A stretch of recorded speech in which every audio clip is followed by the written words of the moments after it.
Tonight at 10, change is going to come. That's the Prime Minister's promise following the referendum result. She tells the Conservative conference that she'll use the powers of the state to change things for the benefit of working class people. Change has got to come too, because of the quiet revolution that took place in our country just 3 months ago. A revolution in which millions of our fellow citizens stood up and said they were not prepared to be ignored anymore. She spoke of fairness and warned some big companies that paying tax was not an optional extra. I'm putting you on warning. This can't go on anymore. A change has got to come, and this party is going to make it. We'll have more on the changes that Theresa May wants to make, and we'll be asking some business people if they like the message. Also tonight, the undercover tabloid reporter Mazir Mahmood, known as the Fake Sheikh, is facing jail after being found guilty of tampering with evidence. In Haiti, bridges destroyed, communications down as they assess the damage caused by Hurricane Matthew. Nigel Farage back in charge of UKIP for the time being, just 18 days after handing over to Diane James, who's now resigned. And a welcome home to Bristol for the charity runner who's completed 401 marathons in 401 days.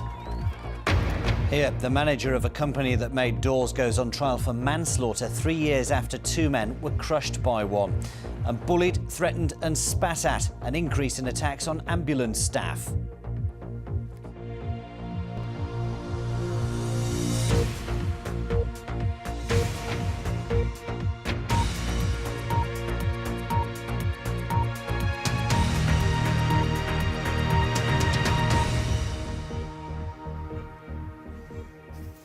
Good evening. The vote to leave the European Union was a once-in-a-generation chance to change the United Kingdom for good.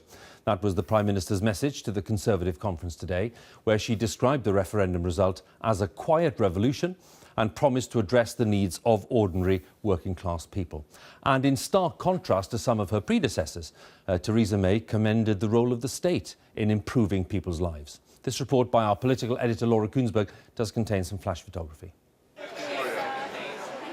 Take your seats.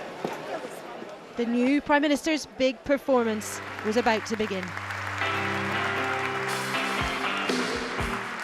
They were ready to listen, but Theresa May wanted you to as well. It was quiet resolve that propelled her onto the main stage less than 100 days ago. What's my vision for Britain? My philosophy? My approach? The referendum changed everything.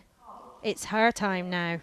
In June, people voted for change, and a change is going to come because of the quiet revolution that took place in our country just 3 months ago. A revolution in which millions of our fellow citizens stood up and said they were not prepared to be ignored anymore. So stand by for May's meritocracy.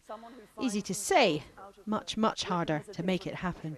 I want us to be a country where it doesn't matter where you were born, who your parents are, where you went to school, what your accent sounds like, what God you worship, whether you're a man or a woman, gay or straight, black or white. All that should matter is the talent you have and how hard you're prepared to work. 3 months ago, it might not have been her. Now firmly in charge, Theresa May wants to take her party down a different road. It's time to remember the good that government can do. Time to reject the ideological templates provided by the socialist left and the libertarian right, and to embrace a new centre ground in which government steps up and not back to act on behalf of us all. A Tory Prime Minister applauded for praising the state, then using her famous challenge to her own party to go after Labour instead. The Labour Party is not just divided, but divisive, fighting among themselves, abusing their own MPs, threatening to end their careers, tolerating anti-Semitism and supporting voices of hate. You know what some people call them? The Nasty Party.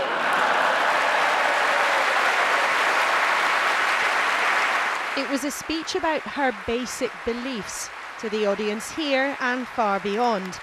But above all, it was a self-portrait of the leader she hopes to be. As I leave the door of my office at number 10, I pass that famous staircase. The portraits of prime ministers past lined up along the wall. Men, and of course one woman. Those portraits remind me of the good that government can do. And as I pass them every day, I remember that our nation has been shaped by those who stepped up to be counted when the big moments came. Such opportunities are rare, but we face such a moment today. So to everyone here this morning, and the millions beyond, whether leavers or remain, I say, come with me and we'll write that brighter future. Come with me and we'll make that change. Come with me as we rise to meet this moment. Come with me and together let's seize the day. Perhaps a tear in the eye, the Prime Minister nearly overwhelmed by the meaning of the moment.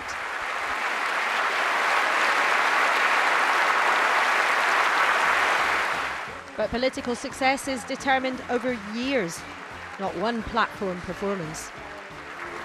Theresa May's offer to you, do the right thing and the government will be on your side. The state can be a force for good. She wants to scoop up voters in the middle as Labour has moved to the left. But ultimately, she'll be judged by what she does, not what she says on the platform. Secretaries of State, what did you make of this speech, both of you? Brilliant speech, absolutely brilliant. Fantastic, and sums her up exactly. Very good speech. Reminds me of Margaret Thatcher's speeches. Bringing this hall to its feet, the Tory party together, is one thing. Persuading you, the country, to follow her now is a very different endeavour. Laura Kunsberg, BBC News, Birmingham. Well, Theresa May's declaration that change is going to come also applied to the world of business and industry. The Prime Minister sent a message to those global companies which, in her words, treated tax laws as an optional extra. And she drew attention to expensive energy tariffs, saying that her government would be prepared to intervene when markets failed. Our business editor, Simon Jack, has been asking business people and trade unions what they made of the Prime Minister's message. We're coming after you. The way a small number of businesses behave fuels the frustration people feel. I'm putting you on warning. This can't go on anymore. The tone was stern, the finger was wagging, and the rap sheet was a long one. Massive pay inequality, staff neglected by some employers, tax avoided, assets stripped from struggling companies, markets like energy failing consumers, and a tendency to turn too quickly to cheaper foreign workers. Responses to a Tory party conference speech were not what you would normally expect. Business feathers were ruffled. I don't think they want a situation where government is dictating to them. They want a situation where we're working together very closely to tackle the big transition that we face over the next few years. It would be a sad day if having a global workforce suddenly became a badge of shame for UK companies. It's great that we can get skills from here at home and from around the world. Too often, said the Prime Minister, the fruits of business success are being unevenly shared. Companies are being run more in the interest of the owners and the directors rather than employees. The answer, according to Theresa May, is to put the workers in the boardroom. And unions gave that a thumbs up. We welcome the commitment to putting workers on boards, and it will do a lot to help restore the trust and reputation of British business. It will also introduce a good dose of common sense into the boardroom. We know that where companies do have workers on boards, they're more likely to invest in R&D, in training for workers. It's been a topsy-turvy 4 days of conference. Businesses like this one in the East Midlands have also seen the pound fall to its lowest level in 30 years as markets reacted to strong signals that border control is incompatible with and more important than single market membership, volatility that makes business even more difficult. a lot of our input costs come in dollar or euro denominated currencies. So it's a huge increase in some of our input costs. Equally, we're looking to benefit in our exports. So as I say, it's a mixed bag. It's not comfortable, it's very difficult to forecast, and at the moment we feel as though we're walking on a knife edge. Today's message to business was clear. We are on your side, but get your house in order. But the biggest question of all, how will Brexit affect trade, employment and the currency, remains unclear. Simon Jack, BBC News. Well, underpinning Mrs May's conference speech was her determination to redefine the centre ground of politics based on her understanding of the needs and attitudes of ordinary working class people. So to what extent did the Prime Minister's message strike a chord? Our home editor Mark Easton went to Hastings in East Sussex to find out. The tide is turning. The Prime Minister talks of a once-in-a-generation chance to change the direction of our nation. Not to respond, she says, will cause division and disaster for the United Kingdom. Brexit exposes an ancient fault line in British society that cuts across party politics. The disillusioned of the left and the traditionalists of the right found common cause. Now Mrs May wants to appeal to both and occupy the centre ground. But where, post-Brexit, is the centre ground? Is it here? Hastings has a Tory MP and a Labour council. The area voted decisively to leave the EU, and there's a widespread view, as Mrs May suggested today, that London, up the road, doesn't understand the concerns of non-metropolitan Britain. I wish the politicians to get their heads together and really come up with something for the people and not for themselves. You don't think they're listening to you? I don't think so. They've never listened to us, to be quite honest. That's the way a lot of people feel. The rest of the country is just by the by, really. I certainly know, because I work in London, I work in Hastings, and I live in Hastings, and literally the people of Hastings have so little say. Brexit was a cry of pain from millions who don't think the system works for them. Too many people in positions of power, the Prime Minister conceded today, think they have more in common with the international elite than the people down the road. There's a quiet revolution going on, Mrs May suggested. Knock on doors and you'll find its roots. So we did. They are quiet revolutionaries, yes. I wouldn't think there are that many people who are now sort of geared up to either really oppose what is happening or what has happened with the vote, or really sort of geared up to push things forward as fast as possible. UKIP, they're all in a mess. Labour, they're all in a mess. I mean, she's the only person that's getting on doing something, so I quite like her. The majority who did vote were seriously misled by members of her cabinet. So if there's a revolution, it's against her? That's the one that I would support, quietly, from behind my door. Conventional party politics is at sea. Mrs May is trying to offer safe passage while trimming her sails as the wind changes direction. The tide is indeed turning. Mark Easton, BBC News, Hastings. Well, let's turn to the day's other main stories now then. An undercover tabloid journalist whose investigations led to a series of exclusives on the private lives of celebrities has been found guilty of conspiring to pervert the course of justice. Maser Mahmood, also known as the Fake Sheikh, tampered with evidence in the drugs trial of the singer Tulisa Kontostavlos. The trial collapsed back in 2014. Lawyers say that the convictions could have major repercussions for other cases, as our correspondent David Silito tells us. The man in the anorak, hiding his face, is Maser Mahmood, the fake sheikh, the master of the undercover tabloid sting. He dressed as an Arab sheikh and set up dozens of elaborate deceptions that led to front-page news. His story on the singer Tulisa led to her going on trial on a drugs charge. It was catastrophic. As far as I was concerned, in my mind, I was like, this is the end. It's pretty much 90%, this is the end. However, the trial collapsed. Tulisa walked free. A vital piece of evidence had been concealed by Mahmood. This man, Alan Smith, Mahmood's own driver, had told police that he'd overheard Tulisa's strong disapproval of drugs in his car. But after phoning and emailing Mahmood, he changed his statement. Mahmood claimed he knew nothing even though the statement had been emailed to him. Phones were destroyed, emails deleted. And events here today cast a new layer of doubt about many previous convictions. Remember, Mazen Mahmoud, the fake sheikh, his evidence has been instrumental in convictions that go back over more than 20 years. The actor John Alford was one of his victims. It destroyed his life. His is now one of 6 cases in the hands of the Criminal Cases Review Commission. Others may follow. Mahmoud helped bring charges against more than 70 people.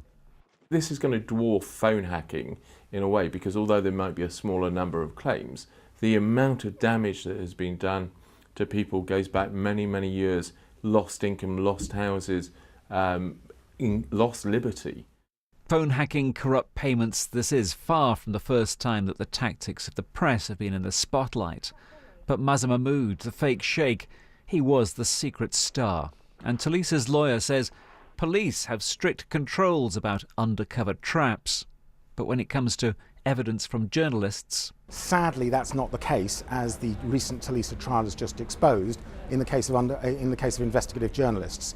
They are, in effect, a law unto themselves. Are you sorry? You're guilty. His employer, The Sun on Sunday, said it was disappointed by today's verdict. The man who spent 25 years hiding his identity has himself now been exposed. A liar, a convicted criminal. David Sillito, BBC News. Now, rescue teams in Haiti are still trying to assess the full extent of the damage caused by Hurricane Matthew, which swept across the island with winds of 125 miles an hour. The hurricane, now heading towards the USA, caused extensive destruction. Hospitals have no more beds, and at least 10,000 people are in shelters. From the capital, Port-au-Prince, our correspondent Nick Bryant has sent us this report. Disaster must often seem like a way of life for the hard-pressed people of Haiti. And this morning, victims of Hurricane Matthew were trying to make this treacherous river crossing by foot, a journey that on Monday they could make by car. The bridge linking the main road from the capital to the worst affected communities in the south of this country has been washed away. It's severed this town in half and severely hampered the relief effort. Homes have been swamped by the deluge of rain and destroyed by 140-mile-an-hour winds. This shanty dwelling only just managed to survive the hurricane force winds. But here, just a few yards away, in what now looks like wasteland, the homes of 4 families were washed away as the floodwaters rushed down the valley. These are the people made homeless. These are the children whose futures seem to be continually blighted by tragedy. The epicenter of the 2010 earthquake was a short drive away, so it's not just sorrow they're feeling, but a sense of unfairness. The children had just started school, Benadir told me, and their new uniforms were washed away. These children were evacuated from coastal communities before the storm hit and given shelter in the capital. Now they're stranded. They don't know when they'll be able to get home or what they'll find when they get there. With the storm barreling towards America, a first world emergency is in the making. But here Hurricane Matthew has left a trail of third world destruction, and this impoverished country is struggling to cope. Nick Bryant, BBC News, Haiti. Now, for the second time in as many days, British science has been recognised in the Nobel Awards. The Scottish scientist Sir Fraser Stoddart was awarded the Chemistry Prize for his part in developing tiny molecular machines 1,000 times thinner than a human hair, which have the potential to revolutionise medicine. In welcoming the award, Sir Fraser also said that he feared for the future of British scientific research following the Brexit vote. Our science editor, David Chuckman, has this report. From the immense size of space rockets, 0 and lift off,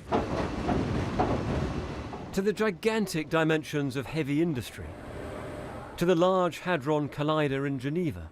We often think of machines as being vast, but this is only one end of the scale. And from a drone that fits into your hand to one the size of a tiny coin, researchers are pushing the boundaries of how small they can make machines. Even building them molecule by molecule.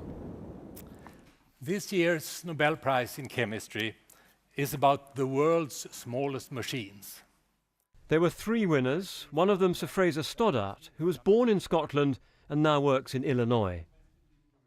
Very surprised and I'm elated because of my strong support that I've had from a large number of young scientists over the best part now of 45 years.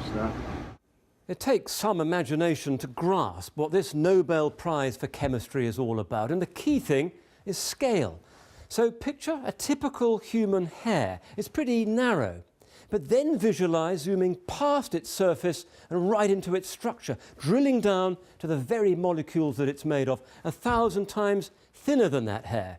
And it's in that incredibly small world that the 3 Nobel Prize winners have been assembling tiny machines, like this car, built from individual molecules. One idea is for miniature machines to travel inside the body, delivering drugs to the right places, or using the machines to move things.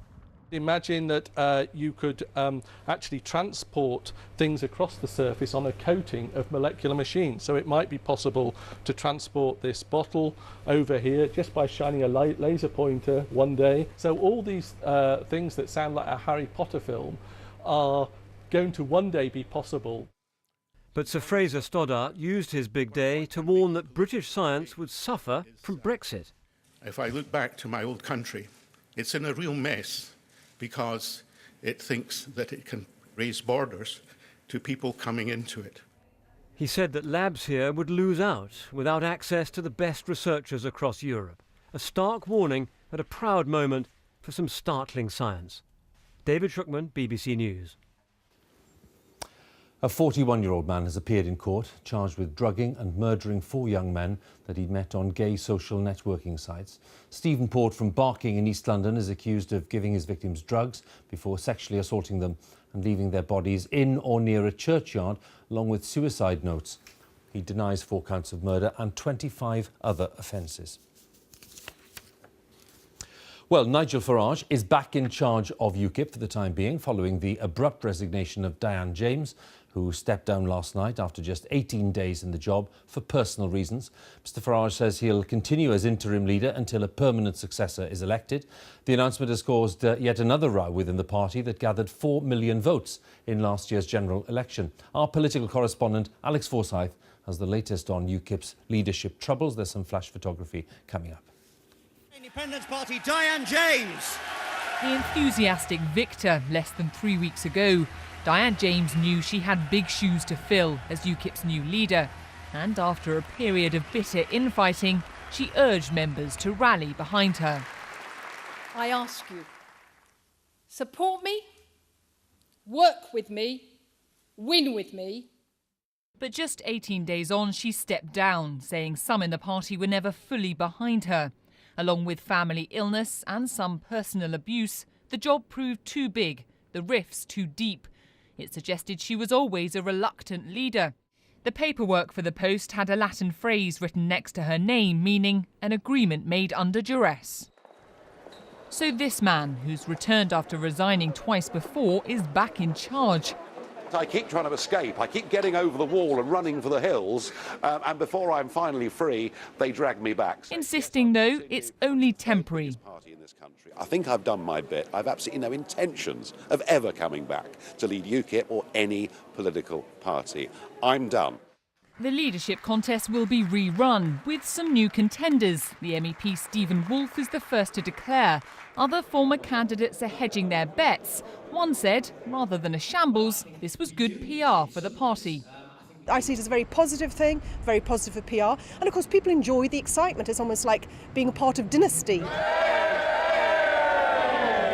But can any new leader match this man's success? Particularly when, in winning the EU referendum, UKIP lost its main reason for being. Now the UK has voted to leave the EU, some wonder what's the point of UKIP? The party must not just overcome its internal turmoil, but convince voters it's still relevant in post-Brexit Britain. UKIP drives the political agenda on far more than just the European question. You know, irrespective of our position now within the European Union, we're all delighted that we're going to leave, but there is no doubt that UKIP is going to have a solid future in driving that political agenda for common sense policies moving forward. So the next leader, whoever that may be, must heal divisions, assert their authority and set out what UKIP now stands for. Alex Forsyth, BBC News, Westminster. The former Prime Minister of Portugal, Antonio Guterres, is set to become the new Secretary-General of the United Nations after winning the support of the Security Council. Mr Guterres served as the UN's High Commissioner for Refugees until last December. He will take up the position when Ban Ki-moon stands down at the end of the year. Well, some 35 million Americans watched last night's debate between the vice presidential nominees, Democrat Tim Kaine and Republican Mike Pence, as they debated issues ranging from tax to immigration to abortion rights, some of which will no doubt feature in this Sunday's second debate between Hillary Clinton and Donald Trump. So, as the campaign enters the final month, John Sopel guides us through the most important battlegrounds and he explains where the candidates are most likely to get their support. We all get that this has been the wackiest of wacky races. They're bringing crime, they're rapists. We have Trump steaks. You see the wine. Trump magazine is out. Woo, okay. The strangest election that America has seen. And one question keeps being asked. Can Donald Trump win the White House? There may be more paths for Hillary Clinton. Thank you. But yes, he definitely can. USA. So let's look at the map. Each state brings a certain number of electoral college votes. It's all according to how big the state's population is. And to win, a candidate needs 270 of those votes. These are the swing states that Democrats and Republicans traditionally fight over. Clinton's route in these swing states is pretty straightforward. She needs to lure back that die-hard Democratic base that propelled Barack Obama to the White House, but doesn't seem to have a whole lot of faith in her. Take Florida, for example. Many thought Clinton would have a strong chance there because of its increasing Hispanic population. But the candidates had been neck and neck in the state until the first debate, that was. Since then, polls suggest she's opening up a lead, despite many white voters, along with many Cuban Americans, saying they've been inspired to turn out for Trump. So unpredictability seems to be the key in this electoral cycle. Clinton's looking for support in some unexpected places, like traditionally Republican Arizona and Texas, where increasing number of Hispanics of Mexican descent might turn those states a little less Republican red. So what about Trump? His supporters skew towards slightly older, working class, white males. In fact, 81% of his supporters think the US was better off 50 years ago. Translation, they're not very keen on all the social and economic change the US has undergone. Like Clinton, Trump's courting voters in unexpected places. Cue traditional Democratic Wisconsin and Michigan. Both have significant blue-collar male populations. So even if Donald Trump scoops up all those white voters, will it be enough? Well, probably not. Big surprise. He has to appeal to more than those just yearning for the old days. He needs to appeal to women and the college educated, while Hillary Clinton has to win over that vast swathe of the American public that simply don't trust her. Early indications suggest that in the first presidential debate, she did rather better at addressing those negatives, because both have historically low favourability ratings and they need somehow to address that to entice people to the polls. But an awful lot of people say the outcome of this election will come down to the same old thing in the end. Which party can win in the battleground states? And who's got the best machine to get out the vote? John Sopel, BBC News, Washington. John there with his handy guide to the political battleground and the landscape in the US there in the final stage of this campaign. Well, 401 marathons in 401 days. That's the feat achieved by Ben Smith, who started his challenge in September of 2015, raising £250,000 for two anti-bullying charities. The man who took up running only 3 years ago returned to his home city of Bristol, and our correspondent John Kay was there to see him arrive. I never thought this day would come. Nearly done. After 400 marathons in 400 days, travelling all over Britain in his camper van, just one last run. Been through 22 pairs of trainers, 2.5 million calories. And this is it. After today, you're done. It's quite final, that, isn't it? Ben's achievement is thought to be unprecedented. 10,000 miles, during which he broke bones in his back. For Marathon 401, it was home to Bristol today, joined by several hundred followers who've been inspired by his story. We joined him too, for a short section. You know, these people have been calling you Forrest Gump. Yeah. What do you make of that? Well, if you call me Ben Smith, Forrest Gump's a fictional character, isn't it? I'm the real man. I bet it feels very real at the moment. It does. It's it's just been crazy. Ben was bullied as a schoolboy for being gay and has done all this to raise £250,000 for charity. In all, 9,000 people have run with him. These women came from Lancashire. Just amazing to think that Ben gets up every morning to run a marathon. It's just unbelievable. Finally, after all that time and pain, the end. He was welcomed by his partner Kyle. What do you think of your lad then? You make me cry, it's just wonderful. I've always thought he was special. From the very first time I saw him, and it's just awesome. I'm just a normal guy. You're not? Yeah, well, all right, maybe that's opinion. And after all this, well, tomorrow he starts another month of half marathons to get his body back to normal. John Kay, BBC News, Bristol. Well, there'll be more analysis and discussion of Theresa May's speech at the Conservative conference today on Newsnight. Here's Emily. Tonight, how much centre ground can one leader claim? Theresa May makes a pitch for the left and the right of her party. We speak to her inner circle. Join me now on BBC 2, 11 p.m. in Scotland. That's Newsnight with Emily here on BBC One. It's time for the news where you are. Have a good night.